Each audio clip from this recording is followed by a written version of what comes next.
요즘 정말 덥죠? 숨이 확확 막히는 것 같습니다. 매일 밤 열대야 때문에 잠 못 이루는 밤을 보내시는 분들이 많은데, 저도 자다 깨다를 반복하다가 지난주에 어떤 날은 겨우 새벽에 잠이 들었는데 새벽 기도를 빼먹은 적도 있습니다. 날이 더우면 주로 머리에 열을 받는다고 합니다. 기온이 인체 온도보다 높게 되면 열을 발산하지 못하게 되고 머리로 열을 보내게 된다는데, 맨 먼저 나타나는 증상이 힘이 빠지고 어지럽다가 또 숨쉬기가 어려워지고, 그러다가 쓰러지는, 그리고 죽기도 하는 열사병이 요즘에 기승을 부린다 합니다. 이미 우리나라에서만 수십 명이 죽었고 한 2,000명 정도가 이 열사병에 걸렸다라고 합니다. 오늘 본문에서도 열사병으로 이 비슷하게 어린아이가 죽는 이야기가 나옵니다. 한간에는 열사병이 아니다라고 뇌 질환 가운데 하나인 뇌동맥 파열쯤 되겠다 이런 주장을 하기도 하지만, 뇌혈관은 보통 40대 이상에서 생기는 병이니까 이 아이는 열사병이 훨씬 더 맞아 보이기도 합니다. 아이가 아버지를 따라서 추수하는 현장에 나갔다가 일어난 사건이었죠. 그런데 오늘 이야기, 이 본문은 이 아이가 이야기의 주인공이 아니라 주인공은 이 아이의 엄마인 수넴 여인입니다. 이 아이의 죽음을 둘러싸고 벌어졌던 이야기를 자세히 살펴보면서 오늘 성경이 우리에게 어떤 메시지를 주려고 하는가 하는 것을 좀 같이 나누었으면 합니다. 당시 이스라엘의 역사에서 아주 가장 한심하게 이 죄악이 깊이 물든 그런 시대에 벌어졌던 일입니다. 이스라엘은 하나님보다는 바알을 더 신뢰했었던 그런 때였습니다. 바알은 풍요를 보장해주는 신인데, 요즘식으로 말하면 돈을 신으로 섬겼다 하는 말이 되겠습니다. 이것을 살짝 그림으로 한번 그려보면 아마도 이 돈다발을 벽에 붙여놓고 절을 한다거나, 또 돈 형상의 다양한 모습들을 만들기도 해서 집집마다 걸어두고 그것을 보면서 참 신격화한, 그리고 돈이면 못할 일이 없다라고 여기는 그런 상황이 아니었겠는가 싶습니다. 너무 오늘날하고 똑같이 생각하실까봐 제가 좀 그림을 그려왔습니다. 하나님께서는 그런 가운데서도 이스라엘의 예언자들을 계속 보내십니다. 그래서 믿음의 사람을 그 가운데서 또 찾으시기를 계속하십니다. 주님의 말씀을 전하는 예언자들은 왕이라든가 백성들에게 미움을 사거나 학대를 당하고 하는 경우들이 많았습니다. 왜냐하면 예언자들은 백성들이 싫은 소리를 해야만 하는 입장이었기 때문에 백성들은 싫은 소리 하는 것이 듣기 싫어서 그들을 나무라고 오히려 두들겨 패기도 하고 심지어 죽이기도 한 그런 형편이었습니다. 그런 가운데 아주 경건하고 하나님을 신뢰하는 한 여인이 등장을 하는데, 오늘 주인공 수넴 여인입니다. 이 여인은 엘리사를 하나님의 사람으로 보고 그 엘리사에게 아주 지극정성을 다하여 잘 섬겼습니다. 엘리사는 이리저리 다니면서 하나님의 일을 하느라고 정기적으로 이 수넴 지역을 지나다녔는데, 이를 알게 된 이 수넴 여인이 남편에게 엘리사가 머무를 수 있는 방을 하나 드리자 이렇게 설득해서 엘리사에게 그 자기 집에 드린 방을 내어주어서 언제든지 머물게 되면 또 정성으로 대접하고 극진히 섬겼다 하는 것이었습니다. 하나님께서도 수넴 여인이 얼마나 마음에 들으셨겠어요? 엘리사도 그 여인에게 진심으로 감사해서 뭔가를 좀 해주고 싶어서 그 종이었던 게하시를 통해서 알아보니까 그 여인이 참 부유하게 사는 귀족 부인인데 아이가 없다 하는 얘기를 합니다. 원래 수넴이라고 하는 뜻은, 그 단어의 뜻은 귀하다, 고귀하다라는 얘기입니다. 이 지역의 마을 이름인데 수넴 여인은 이름도 등장하지 않는데 아주 넉넉한 집안의 귀부인 정도로 나오고 있습니다. 뿐만 아니라 그녀는 주변을 좀 살필 줄 아는 그런 여인이어서 무엇보다도 엘리사에게 호의를 베푼 점으로 보아서 하나님을 신실하게 섬기고 믿을 뿐만 아니라 지역 사람들에게도 평판이 아주 좋았던 것 같습니다. 남편은 늙고 아이가 없었던 이 수넴 여인은 당시 사회에 비춰서 본다면 아주 어려운 처지에 놓일 수밖에 없는 그런 여자였죠. 남편이 나이 차이가 많이 났기 때문에 죽게 되면 살 길이 막막하게 될 것이 뻔한 그런 고대 사회였는데, 그것을 물어보니까 여인은 그래도 괜찮다고, 자기는 집도 있는데 남편이 죽고 나면 백성들이 자기를 보살펴 줄 것이다, 이렇게 얘기까지 합니다. 엘리사도 수넴 여인이 너무 고마워서 뭐라도 해주고 싶어서 아이가 없는 그 상황을 듣고 아이를 얻게 해줍니다. 하나님의 뜻이기도 했죠. 하나님도 이 수넴 여인에게 은혜를 베푸신 것입니다. 마치 이 여인은 사라처럼 반응을 보이죠. 엘리사의 말을 듣자마자 어떻게 그런 일이 내게 있을 수 있을까? 나는 다 잊어버리고 포기하고 아이 가질 생각 안 하고 있다 하는 속뜻을 내비치면서 비웃었습니다.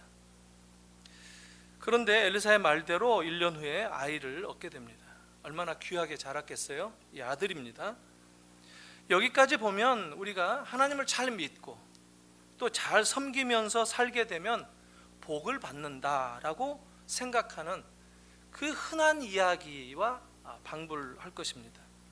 하나님은 수넴 여인이 엘리사를 신실하게 그리고 헌신적으로 보살핀 점을 생각하셔서 뭔가 그에 맞는 대우를 해준 것이다 라고 여길 수 있고, 또 충분히 그런 정황이 확인됩니다. 그건 또 사실이기도 합니다. 우리들도 종종 신앙생활을 열심히 하고 주님을 경외할 때 하나님께서는 우리의 문제를 해결해 주시고 우리를 평안하도록 인도해 주신다라고 생각할 때가 많이 있습니다. 그래서 열심히 생활하고 신실하게 주님을 섬겨야 되겠다 생각을 합니다. 하나님께서도 그녀의 경건하고 하나님을 참 신실하게 믿고 살아가는 그런 여인으로 그에 걸맞는 삶을 보상해 주시면서 그를 대우해 주십니다. 그것 또한 사실이죠. 바로 수넴 여인에게 평생 소원이었던 아들을 주심으로 정말 그의 일생의 진정한 위로가 되는 위안을 주시는 그런 은혜를 베푸십니다. 그러니까 적어도 여기까지는 우리가 상식적으로 생각하는 은혜로운 상황, 그것과 별반 다를 바가 없습니다. 그런데 이제 일이 생기는데 여기서 우리가 신앙을 생각하면서 이 이야기를 들을 필요가 있겠습니다. 우리의 신앙은 그런 정도를 뛰어넘는다라는 것을 성경이 이야기하고 싶은 겁니다. 그런 정도 가지고 열심히 살고 하나님을 잘 믿고 잘 섬기면 복을 받는다, 그런 정도 가지고 우리의 인생의 비밀을 다 풀 수 없다라고 하는 것이 오늘 말씀의 본질입니다. 인생은 그렇게 간단하지 않다는 겁니다. 살다 보면 잘 풀리는 것 같다가도 어려워지기도 하고, 어렵기만 해서 좌절하고 다 포기할까 싶으면 다시 새로운 기회가 열리게 되는, 인생은 어떤 점에서 보면 종잡을 수 없기도 한 것처럼 보일 때가 있다는 겁니다. 이게 우리가 살아가는 삶의 실제 현실입니다. 이런 관점을 신앙적인 어떤 동기를 가지고 제대로 해결하지 못한다면 기독교가 마치 기복신앙인 양 빠져버리거나, 아니면 기독교 복음을 살라고 가르치면서 정작 가르치는 것은 인과응보의 원칙을 실천하는 것밖에 없는 경우가 종종 있다 하는 겁니다. 그러나 기독교는 그런 정도가 아니다 하는 겁니다. 복음은 그런 인과응보나 기복의 차원을 훨씬 뛰어넘는다 하는 겁니다. 우리들도 바로 이런 것을 우리들의 신앙의 원리 속에서 깨달아야 한다 하는 것입니다. 이런 문제를 해결해 주는 것이 오늘 본문이다 하는 겁니다. 아이가 자라는데 이제 집안에 얼마나 큰 기쁨을 주었겠어요? 아버지도 얼마나 그 늙은 아버지가 참 기뻐했겠습니까? 그런데 문제가 갑자기 터집니다. 이야기가 갑자기 비극으로 바뀌는 겁니다. 어느 날 아이가 추수하는 아버지를 따라 나갔다가 내 머리야 내 머리야, 머리가 아프다고 하면서 쓰러졌고, 아버지는 그때까지만 해도 대수롭지 않게 생각하고 종을 시켜서 어머니에게 보내라 얘기합니다. 아이는 어머니의 무릎에서 죽습니다. 요즘처럼 더운 팔레스틴 날씨에 열사병으로 쓰러진 것처럼 보입니다. 갑작스럽게 재난이 그 가정을 뒤덮었습니다. 갑자기 집안이 공허하게 되었습니다. 오늘 이야기는 여기에서 시작하는 겁니다. 여기서부터 기독교가 무엇인가 하는 것을 제대로 기능하는 것을 우리가 보라고 이야기가 전개됩니다. 수넴 여인은 이 비극적인 상황 속에서 아주 빠르게 대처하는데 그의 대처 또한 흥미롭습니다. 유대에서는 사람이 죽게 되면 하루 안에 땅에 묻어야 되는 장사를 지내야 되는 것이 관례이고 문화입니다. 그런데 이 죽은 아이를 장례하는 대신에 아이를 엘리사가 올 때마다 묵었던 자기 집에 따로 들인 사랑채와 같은 방에 눕혀놓고, 그 엘리사가 잠자던 그 침상에 눕혀놓고 문을 닫고 나옵니다. 그리고 갈멜산에서 머물고 있는 엘리사를 방문하겠다고 남편에게 나귀를 준비해달라고 부탁을 합니다. 이런 행위들을 보면은 이 수넴 여인이 참 여느 여자들과는 다르다, 죽은 아이의 엄마가 보이는 행동치고는 상당히 다르다 하는 것을 우리가 알게 됩니다. 일종의 믿음의 행동을 보이고 있는데, 이 아이 엄마는, 수넴 여인은 하나님께서 아들을 죽음에서 일으켜 주실 것이라고 믿었다는 겁니다. 아이가 죽은 것을 확실히 자기가 알았는데 알고도 그 자리에 눕혔다고 하는 이런 행동들, 이것은 그 아이를 하나님이 다시 살려주실 것을 믿었다라는 겁니다. 물론 그렇다고 해서 이 여인이 신나거나 그렇지도 않습니다. 하나님을 믿지만 여전히 마음 한편으로는 문제 속에 있기 때문에, 아이가 죽어있는 상태이기 때문에 마음은 어둡습니다. 구름이 덮여 있는 것이죠. 아직은 불안합니다. 이런 감정들, 이런 불안하고 염려스러운 감정들이 우리들의 믿음의 성장을 종종 방해할 때도 있죠. 근데 사실 그녀의 입장에서도 주님을 전적으로 신뢰하기란 그렇게 쉽지는 않았을 것입니다. 아마 이런 상황이라면 불평 털어놓을 수 있겠죠. 내가 언제 아들 부탁한 적이라도 있었습니까? 그런 적도 없는데 왜 아들을 주셨다가 이렇게 또 데려가십니까? 이게 도대체 뭡니까? 이러면서 항의를 할 수도 있었을 겁니다. 그런데 수넴 여인은 다른 어떤 말도 어떤 행동도 취하지 않고 아이를 눕혀놓고 오직 하나님만을 생각하는 것 같은 모습을 보여줍니다. 하나님을 먼저 찾는 것입니다. 하나님의 사람 엘리사를 찾아갑니다. 가장 큰 위기 앞에서 이렇게 믿음이 있는 사람들의 행동은 빛이 나게 된다는 것이죠. 재앙이 내 삶을 덮칠 때 어떤 반응을 보여야 할까 할 때, 어떤 상황에서도 하나님을 신뢰할 만한 분이시라는 것을 말할 수 있어야 된다라고 하는 것, 이것을 이 여인이 보여줍니다. 아주 비극적인 상황에서 어떤 믿음을 이렇게 보일 수 있는가, 이거에 따라서 우리가 누구인가 하는 것을 웅변해 준다라고 확인시켜주는 그런 이야기 같습니다. 왜 우리가 살면서 이런 재앙을 만날까, 이런 생각도 해봅니다. 벼락을 맞아도 싼 그런 사람들이 어려움을 겪어야 마땅할 텐데, 그런 것도 아니고 잘 믿고 신실한 사람들이 어려움을 겪을 때 우리는 혼란에 빠집니다. 그런데 하나님은 우리가 믿을 때 우리의 믿음을 좀 더 성장시켜 주시려는 그런 마음을 가지실 때가 있습니다. 우리의 믿음을 좀 더 측정하시기를 원하실 때가 있습니다. 우리의 믿음이 계속 자라는지 한번 확인해 보고 싶어 하시는 분이시다라는 겁니다. 사실 우리의 믿음은 계속 정제되어야 되고 계속 단련되어야 되고 계속 강하게 성장해야만 하는 것입니다. 우리의 믿음 사이에 끼어있는 불순물들을 제거하고 계속해서 믿음의 분량도 자라야 되는 것이 맞다는 겁니다. 그럴 때 하나님께서 사용하시는 방법이 이 여인이 경험하는 것과 같은 고난일 수 있습니다. 고통을 통해서 믿음이 성장할 수 있습니다.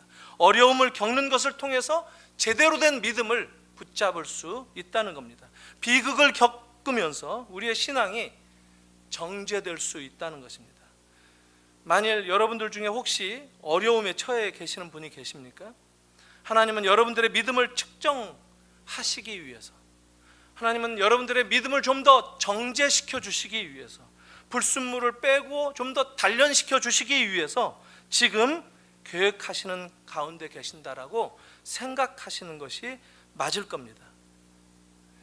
그런 과정 속에 우리가 놓여 있다라고 생각하면서 우리의 삶을 돌아볼 필요가 있다는 겁니다. 우리의 믿음은 자라야 합니다. 하나님께서 우리에게 주시는 모든 선한 것들이 있지만 항상 모든 것들이 다 쉬운 것만은 아닙니다. 어떤 것들은 아주 빨리 주어집니다. 어떤 것들은 아주 쉽게 허락합니다. 하지만 다른 것들은 어렵게 받을 수 있고 겨우 힘들게 쏟고 얻을 수 있다는 겁니다. 온갖 어려움을 겪고서 그때야 허락되는 은혜도 있는 것입니다. 이 아이가 죽었을 때 그 소식은 삽시간에 온 마을 사람들에게 퍼졌을 거예요. 이미 종들이 아이를 엄마에게 데려왔기 때문에 그 소문이 쫙 퍼졌을 겁니다. 고대 성경 시대의 모든 종류의 고난은 죄의 결과라고 믿었습니다. 유대인들이 특히 그랬습니다. 수넴 여인의 경우에 있어서도 여러 루머가 금방 확산되었을 것입니다. 아이의 아빠가 늙은 남편이라기보다는 젊은 엘리사였을지 모른다는 그럴듯한 소문도 들렸을 것입니다. 사람들은 한때 아이가 하나님의 축복이라고 했지만 지금은 그 반대로 그것이 바로 그 가문의 그 여인에게 저주다라고 속은되었을 수 있습니다. 자기들 상황에 따라서 축복을 말하고 심판으로 흔들리는 사람들이 의외로 많습니다. 그럴 때 사람들은 헛소문을 퍼뜨리고 믿음이 약한 사람들일수록 이렇게 사람 잡는 헛소문, 루머에 많이 흔들립니다. 아마도 이 수넴 여인이 엘리사를 위해서 방도 만들어 주었고 집안에 끌어들이고 이래서 둘의 관계를 사람들이 의심하는 그런 사람들도 있었던 모양입니다. 그러나 성경은 수넴 여인이 엘리사가 불러도 그 방에 들어가지 않고 밖에 서서 들었다라는 말을 분명하게 하고 있습니다. 사무엘하 12장에 보면 다윗과 밧세바 사이에 낳은 아이가 하나님의 진노로 죽는 경우가 있었죠. 사람들은 수넴 여인의 경우도 비슷하게 그런 케이스일 것이다 라고 몰아갑니다. 수넴 여인이 엘리사를 방문했을 때 발을 안고 엎드렸다 하는 표현이 나오는데 엘리사를 직접 만났던 이 수넴 여인이 엘리사를 원망하는 그런 모습이 아니라 엘리사의 영적인 권위를 인정하고 거기에 복종한다는 행동입니다. 수넴 여인은 오직 하나님의 사람 엘리사에게 아들을 보이고 싶었습니다. 그가 뭔가 자기 아들을 위해서 해줄 수 있는 일이 있다라고 굳게 믿었습니다. 그래서 게하시를 보내고 지팡이를 들려 주었는데 그럼에도 불구하고 당신이 안 가면 나도 안 간다라고 붙잡고 늘어집니다. 하나님은 그녀의 믿음과 그런 신뢰하는 마음, 겸손한 태도를 귀하게 보시고 아이를 다시 살려주신 겁니다. 그녀는 이 일로 믿음이 더 깊어졌을 겁니다. 더 기쁨의 삶을 살았을 것입니다. 더 많은 섬김으로 하나님 앞에 나아갔을 겁니다. 인생의 고난이 찾아왔고 비극이 그의 앞길을 가로막았지만 그 가운데서 그녀는 믿음을 붙들고 당당하게 헤쳐나가는 모습을 우리에게 보여줍니다. 성경에서 이렇게 어려움을 이겨내면서 믿음이 정제되었다 하는 인물은 수넴 여인만 있는 것이 아니죠. 아브라함도 그랬습니다. 이삭을 바치면서 이삭을 돌려받았을 뿐만 아니라 하나님의 친구가 되는 영광의 자리에 오르게 되었죠. 욥도 그랬습니다. 모든 자녀들이 죽는 비극의 주인공이 하나님의 주권을 끝까지 인정하고 고백하면서 배나 되는 자녀의 축복을 받는 주인공으로 거듭나기도 합니다. 마리아도 마찬가지입니다. 사랑하는 아들이 십자가에서 죽는 비극을 겪었지만 3일 만에 다시 살아나서 온 인류의 주님이 되셨죠. 모두 고통스러운 과정을 지나갔지만 하나님께 등을 돌렸던 사람들은 없었습니다. 그 기간이 그들에게는 믿음이 정제되고 단련받는 기간이었다라고 그 과정으로 보여집니다. 우리들도 종종 이런 경험을 합니다. 갑작스러운 고난이 우리의 삶을 두드릴 때가 있습니다. 인생에서 가장 소중하다고 여긴 것들이 한순간 무너질 때가 있습니다. 하지만 그런 순간은 하나님께서 내 믿음을 단련하시는 때가 틀림없다고 여겨야 됩니다. 그럴 때 불평하지 말아야 됩니다. 하나님께 절대 등을 돌리면 안 됩니다. 다시 옛날에 믿음 없던 시절로 되돌아가 버리면 안 된다는 겁니다. 우리는 그럴 때 하나님의 권위를 충분히 인정하고 그 앞에 엎드려야 되는 겁니다. 그분이 우리의 믿음을 단련하시는 분인 것을 인정하고 순종해야 된다는 겁니다. 그럴 때 믿음이 성장합니다. 수넴 여인을 보면 암흑 체험을 한 것이죠. 어두운 흑암의 체험을 한 것이죠. 죽는 고통을 겪었던 것이죠. 하나님은 이런 고통스러운 과정을 통해서 그녀의 믿음이 진정한 보석과 같은 믿음이 되게 하셨습니다. 이것을 보석에 비유해 보면은 다이아몬드를 들 수가 있죠. 세상에서 가장 귀한 게 다이아몬드라고 그러죠. 다이아몬드가 어떻게 만들어지는지 압니까? 다이아몬드의 원 재료가 뭔지 아세요? 탄소예요. 탄소. 아주 흔하디 흔한 탄소, C. 이런 탄소가 다이아몬드가 되려면 지구 표면 깊숙한 곳에서 아주 뜨거운 고온과 아주 무거운 압력을 견뎌내야만 한다고 합니다. 지구 속에 약 140km에서 190km 깊은 곳에서 다이아몬드가 만들어지는 아주 최적의 조건이다, 이렇게 얘기합니다. 온도가 900도에서 1300도씨 정도 고온이고, 압력은 대기 압력보다도 4만 배에서 6만 배 정도가 세다고 합니다. 거기에 탄소가 들어가게 되면 다이아몬드로 변한다는 겁니다. 지진이라든가 지각의 변동이 일어날 때 지표면에 있던 탄소 알맹이들, 탄소가 소위 말하면 석탄 같은 거예요. 석탄. 그런 것들이 깊숙한 곳에 들어갈 때 다이아몬드가 된다라는 것입니다. 그 흔한 탄소 알맹이가 가장 고귀하고 가장 영롱한 빛을 내는 다이아몬드 보석이 된다라고 합니다. 사실 루비라든가 사파이어 마찬가지죠. 고온과 압력을 견디면서 보석으로 변합니다. 흑암 체험을 통해서 보배가 되는 것이다 라는 겁니다. 진주도 마찬가지입니다. 조개 속에 들어간 모래가 진주가 되는 것 여러분 아시지 않습니까? 조개 껍데기를 만드는 액체가 몸이 조개살이 아프니까 그것을 덮기 위해서, 방어하기 위해서 모래를 자꾸 분비물로 싼다고 합니다. 그것을 흘려보내서 자꾸 덮으려고 한답니다. 그게 쌓이고 1년이 지나고 10년이 지나고 하면 그게 영롱한 하얀 아름다운 빛의 진주가 되기도 한다는 겁니다. 처음에 얼마나 아팠겠어요? 움직일 때마다. 어떤 동화책을 읽으면서 어릴 때 우리 애들 읽어준 적이 있는데, 저기 시애틀 해변에서 겪었던 조개 이야기입니다. 이름이. 근데 모래가 들어온 거예요. 숨을 쉬다가 물을 먹잖아요. 바닷물을 이렇게 삼켰다가 다시 바닷물을 뱉어야 되는데, 그 사이에 모래까지 같이 들어왔다가 뱉어야 되는데 모래가 하나가 안 빠져나가고, 왜 사람도 물 마시다가 재채기 하듯이 이게 따까닥 걸린 거예요. 그 다음부터 시름시름 아픕니다. 아이고 아야, 아이고 아야, 아야 하고 이러면서 이제 호소를 하는데, 조금만 참아라, 조금만 참아라. 하나님이 계속 속삭이듯이 얘기해 주십니다. 그러다가 큰 진주를 품고 아름다운 조개가 되었다라는 이야기를 읽은 기억이 납니다.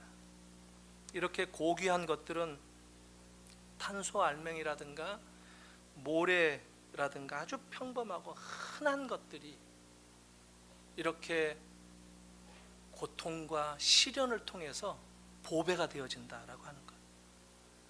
이게 자연의 이치입니다.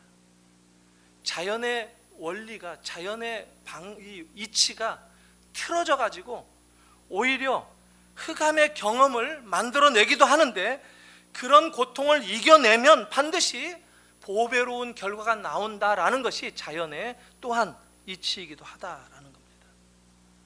우리 사람은 어떻습니까? 인간도 마찬가지입니다. 우리 사람도 사실 따지고 보면 가장 흔하디 흔한 흙에서 왔습니다. 흙입니다. 흙. 하나님께서 흙으로 빚어서 사람으로 지었죠. 아무 보잘것없는 세상의 천지에 널려 있는 재료가 흙입니다. 어디에나 있죠. 가치도 없습니다. 그런데 하나님께서 당신의 형상을 따라 만들 뿐만 아니라 거기에 생명을 불어 넣어 주셨을 때 고귀한 인간이 됩니다. 그런데 그 인생을 살면서 어려운 경험을 하고 힘든 경험을 하고 흑암의 체험을 할 때 그 인격이, 그의 신앙이 보배처럼 귀하게 변하게 된다라고 하는 겁니다. 이것을 수냄 여인이 보여주고 있습니다.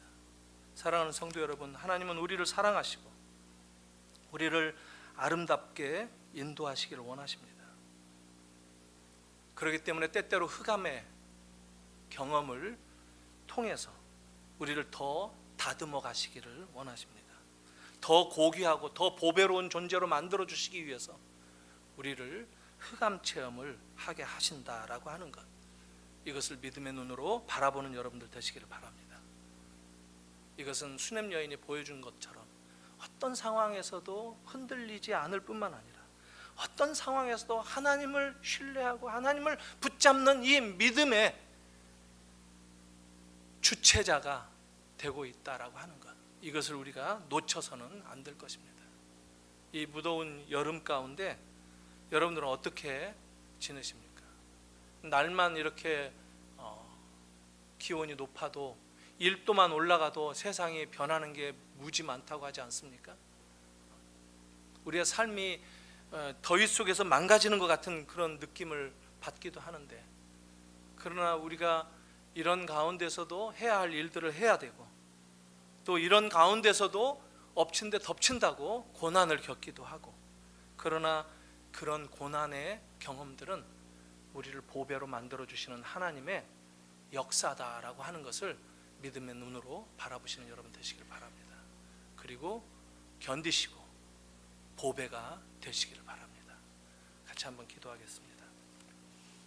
시간 함께 말씀 기억하면서 수냄 여인 그 믿음을 생각하면서 내게 경험되어지는 이 흑암의 경험이 무엇인지, 내 믿음의 불순물이 어떻게 불태워지고 또 정제되어질 수 있을지 주님 저를 단련해 주실 줄을 믿습니다. 주님 저를 인도해 주실 줄을 믿습니다. 주님을 신뢰합니다. 주님을 붙들겠습니다. 오직 어떤 상황 속에서도 말씀 붙들고 순종하는 자리로 나아가겠습니다. 기도하는 여러분들 이 시간 되기를 바랍니다.